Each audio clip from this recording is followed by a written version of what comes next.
పరిశుద్ధులైన మీకందరికీ నా హృదయపూర్వక వందనాలు చెల్లిస్తున్నాను. అదేవిధంగా ఈ యొక్క అవకాశాన్ని, ఈ యొక్క భాగ్యాన్ని మనకు అందరికీ ఇచ్చినటువంటి దేవునికి స్తుతులు, స్తోత్రాలు, కృతజ్ఞతలు చెల్లిస్తుంటున్నాను.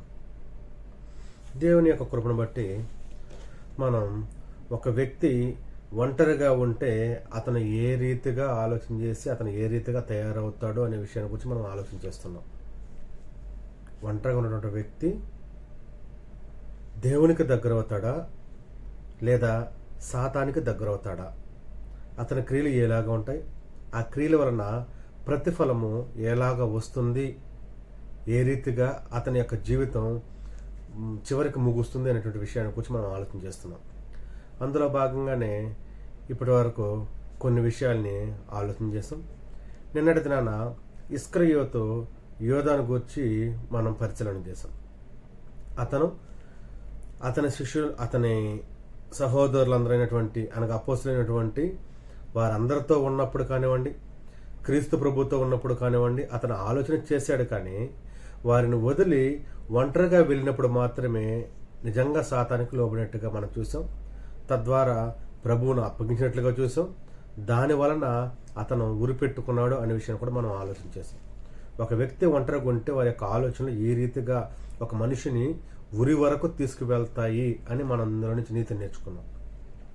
అయితే ఈ దినాన పాత నిబంధన నుంచి మరొక వ్యక్తిని మనం చూసి ఆలోచన చేసి చదువుకొని మనం పరిశీలన చేసి పరిశోధన చేయడమే కాకుండా వారిలాగా ఉండకుండా మనం దేవునికి నచ్చినటువంటి జనాంగముగా, దేవునికి ఇష్టమైనటువంటి వ్యక్తులుగా బ్రతకడానికి ప్రయత్నం చేద్దాం. అందులో భాగంగానే 2వ రాజులు 5వ అధ్యాయం 20వ వచనం నుంచి నేను కొన్ని వచనాలు చదువుతున్నాను, చూడండి.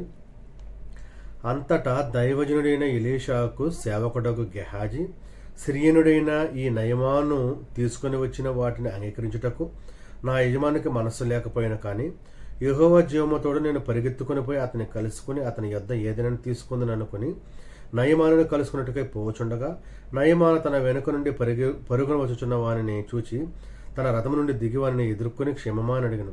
అతను క్షమే అని చెప్పి, నా యజమానుడు నా చేత వర్తమానం పంపి ప్రవక్తల శిష్యుల్లో 2 యవ్వనులు ఎఫ్రాయిము మన్యము నుండి నా యొద్దకు ఇప్పుడే వచ్చారు కనుక నీవు వారి కొరకు 2 మణుగుల వెండి 2 దుస్తుల బట్టలు దయచేయమని సెలవిచ్చున్నాడని.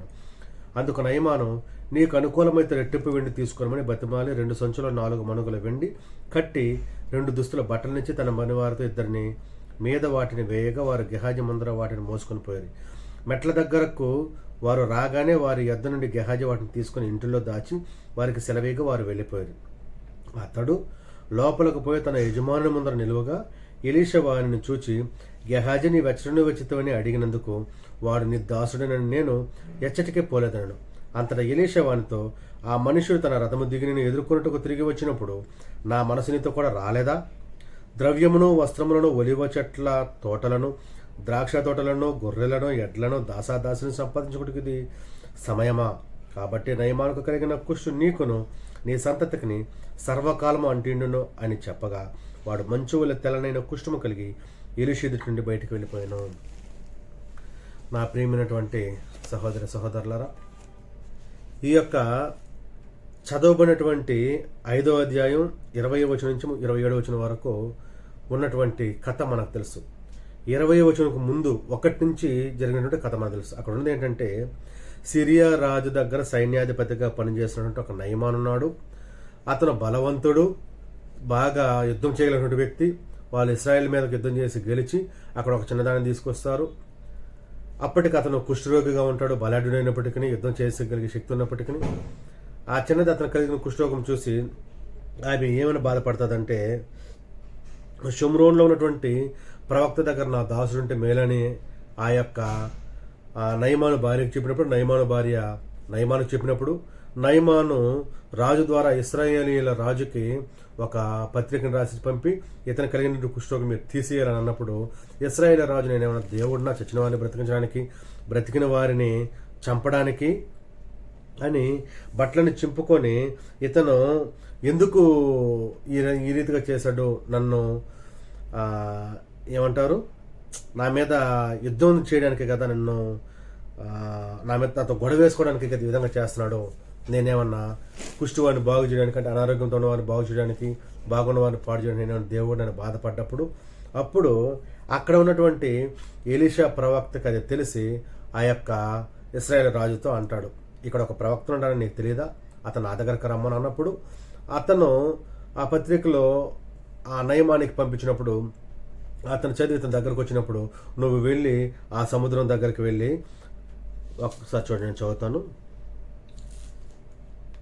నీవు యోర్దాను నదికి పోయి 7 మార్లు స్నానము చేయము, నీ ఒళ్ళు మరలా బాగే నువ్వు శుద్రువగదు అని అతనితో చెప్పుటకు ఒక దూతను పంపాను.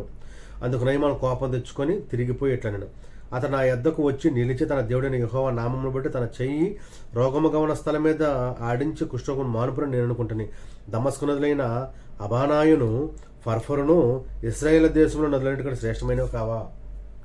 ఎలీషా గారు చెప్పారు, నువ్వు వెళ్ళు, యోర్దాను దగ్గరికి పోయి 7 సార్లు మునిగి లేచిన అంటే నీకు కుష్ఠరోగం బాగుంటుందంటే అతను కోపం తెచ్చుకుని మా దేశాలకు నదులు లేవా, మా మంచివి కావా, మీకంటే శ్రేష్టమైనట్టు కదా, అతను వచ్చి నా దగ్గరకు వచ్చి నాకు కలిగినటువంటి కుష్ఠరోగం మీద చేయబెట్టి అలా సర్ది బాగు చేస్తాడు నేను అనుకుంటే ఇతను ఈ విధంగా చెప్తాడని కోపం తెచ్చుకున్నప్పుడు అతని దగ్గర ఉన్నటువంటి ఒక బంటు దాసి పనిచేసేటువంటి వ్యక్తి ఒకవేళ ఆయన దేవుని భక్తుడు కదా, ఎందుకైనా మనం చేస్తే మంచిది కదా అన్నప్పుడు అతను వెళ్ళి మునిగినప్పుడు కుష్ఠరోగం తగ్గిపోద్ది.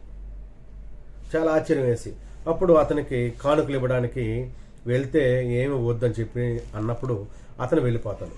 అయితే అప్పుడు ఎలీషా ప్రవక్త గారి దగ్గర ఉన్నటువంటి గెహాజీ అతని మనసులో ఆలోచన చేసి ఇంత బంగారు అంటే మిగులు వెలగనటువంటి వస్త్రాలు, డబ్బు సమస్తము ఎత్తుకొని వచ్చినటువంటి నయమాను దగ్గర మన యొక్క ప్రవక్త ఏమి తీసుకోలేదే, నేనైనా కొంచెం తీసుకొని దాచుకుంటానన్న ఆలోచన అతని మనసులో కలిగింది ఎప్పుడు ప్రవక్త గారి దగ్గర ఉన్నప్పుడు. అయితే దాన్ని అమలుపరచడానికి చూడండి, అతను అక్కడే ఉంటే ఎలీషా ప్రవక్త దగ్గర ఉంటే అతనికి ఎలాంటి పరిస్థితి వచ్చేది కాదు. అతను ఎప్పుడైతే ప్రవక్త గారి దగ్గర నుంచి బయటకు వచ్చేసారో ఒంటరిగా ఆలోచించడం మొదలుపెట్టాడు.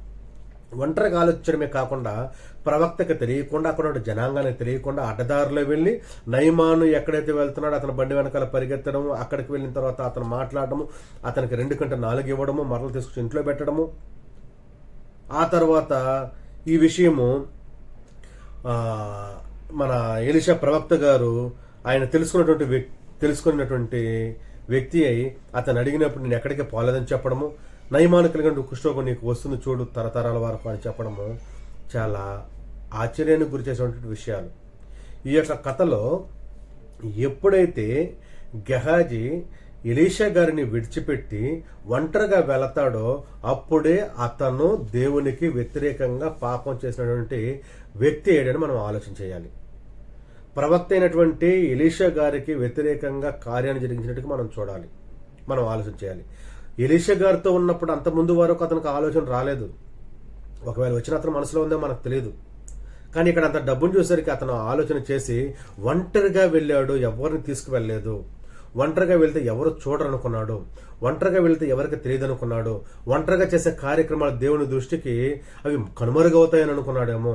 కానీ ప్రియమైనటువంటి నా సహోదరులారా, నీవు ఒంటరిగా ఉండి చేసేటువంటి పాపం ఏదైనా ఉందా? ఒంటరిగా ఉండి 4 గోడల మధ్య చేసేటువంటి కార్యక్రమాలు ఏమైనా ఉన్నాయా? ఒంటరిగా ఉండి ఎవరికి తెలియకుండా నువ్వు ఏదైనా జరిగిస్తున్నావా? ఒంటరిగా ఉండి నువ్వు దేవుని యొక్క చిత్తానికి లోబడకుండా సాతానికి లోబడుతున్నావా? ఒంటరిగా ఉండి నీ యొక్క హృదయాన్ని సాతానికి ఇస్తున్నావా? ఇదిగో ఈనాడు గెహాజీకి కలిగినటువంటి స్థితి నీకు వస్తుంది. నువ్వు ఒంటరిగా ఉండి సాతానికి లోబడితే ఖచ్చితంగా ఏమొస్తుందంటే నయమానుకు కలిగిన కుష్టు నీకును నీ సంతతికి సర్వకాలము అంటియుండును.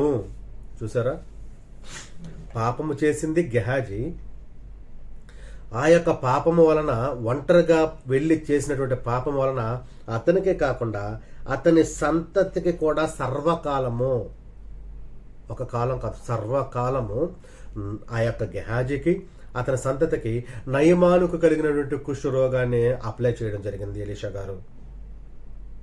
ఈ దినాలలో మనము కూడా ఒంటరిగా వెళ్ళి ఒంటరిగా ఉండి ఒంటరిగా ఆలోచన చేసి ఒంటరిగా బ్రతుకుతూ ఒంటరిగానే ఉండాలని నిర్ణయించుకొని దేవునికి వ్యతిరేకమైనటువంటి కార్యక్రమాలు మనం జరిగిస్తూ ఉన్నట్టయితే ఇదిగో గెహాజీకి కలిగిన స్థితి మనకు కలుగుతుంది. పాపమని నువ్వు ఆలోచన చేయట్లేదేమో, కానీ నువ్వు చేసేటువంటి ఆ యొక్క పాపం వల్ల, నేను చేసేటువంటి ఆ యొక్క పాపం వల్ల మనకు మాత్రమే కాకుండా మన యొక్క పిల్లలకి, వారి యొక్క తరాలకి కూడా ఇక్కడ ఆ యొక్క గెహాజీకి జరిగినట్లుగా జరగదన్నటువంటి భయం మనలో రావాలి. దేవునికి వ్యతిరేకంగా ఎలాంటి కార్యక్రమాలు చేయకూడదు అన్నటువంటి ఆ యొక్క తలంపు మన మనసులో ఉండాలి. ఇవన్నీ ఎప్పుడు వస్తాయంటే అనేక మంది జనాలతో ఉన్నప్పుడు, దేవునితో సహవాసం కలిగి ఉన్నప్పుడు, ప్రభువారికి లోబడి జీవిస్తున్నప్పుడు, పరిశుద్ధ గ్రంథాన్ని చదువుతూ ఉన్నప్పుడు, ప్రార్థన చేస్తూ ఉన్నప్పుడు, 10 మందితో కలిసి తిరుగుతూ ఉన్నప్పుడు నీకు ఆ యొక్క చెడు ఆలోచనలు రావు. నువ్వు ఎప్పుడైతే ఒంటరిగా ఉంటావో, ఒంటరిగా బ్రతకాలని ఆలోచన చేస్తావో, ఒంటరిగా జీవించాలని కోరుకుంటావో, ఒంటరిగా ఆలోచన చేస్తావో, ఒంటరిగా గడపాలని కోరుకుంటావో, అప్పుడే సాతాను యొక్క హృదయంలోనికి వస్తాడు. ప్రేమైనటువంటి వారలారా, మనం భయం కలిగి ఉండాలి, భక్తి కలిగి ఉండాలి. 100% ఒంటరిగా ఉండడానికి ప్రయత్నం చేయకూడదు. అప్పుడే సాతాను మనల్ని ఆవహిస్తాడు, మన యొక్క హృదయంలోకి చొచ్చుకుపోయి మన యొక్క హృదయ తలంపులన్నింటినీ మార్చేస్తాడు. మన యొక్క హృదయంలో ఉన్న ఆలోచనలు ఎవరు కనిపెట్టలేరు. కాబట్టి తద్వారా మనం పాపం చేస్తాం, పాపము వలన మరణం వస్తుంది. అలాంటి వాటి జోలికి వెళ్లకుండా, అసలు ఒంటరిగా ఉండకుండా, అందరితో కలిసి మన యొక్క మన సహవాసాన్ని పెంపొందించుకుంటూ దేవునికి నచ్చినటువంటి భక్తులుగా జీవించాలని ప్రేమతో మీకు తెలియజేస్తూ ఉంటున్నాను. మీకు అందరికీ నా హృదయపూర్వకమైన వందనాలు.